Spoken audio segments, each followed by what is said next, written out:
The wind is definitely picking up.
To say, let's get these hostages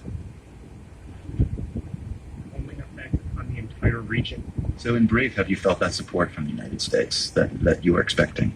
We definitely have felt tremendous support from the United States, from the administration, Congress, everyone in the U.S. government who we have encountered. You know, this certainly is an issue that everyone in the United States government feels is unjust.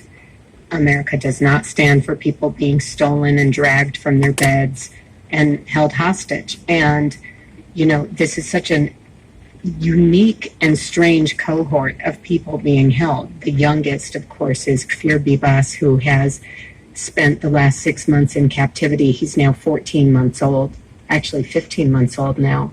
And the oldest is an 86-year-old grandfather. And as John mentioned, and I am constantly saying, I think we do an injustice when we erase populations that are also being held. There are 8 Muslim Arabs being held. There are 7 Thai Buddhists being held. There are 2 Black African Christians being held. We rarely hear about many of the hostages who are being held who seem to be different from the narrative that a lot of people want to create when discussing this hostage issue.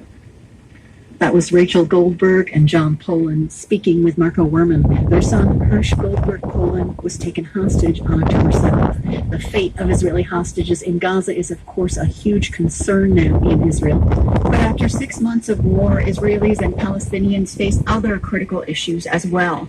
The World's Marco Werman and Matthew Bell have been reporting from Israel and the West Bank for the past 2 weeks. They joined us earlier from a garden in central Jerusalem as the sun set and the city quieted down for Shabbat. Marco, as you have been out and about reporting, what has it felt like in Israel? What's the mood been on the streets?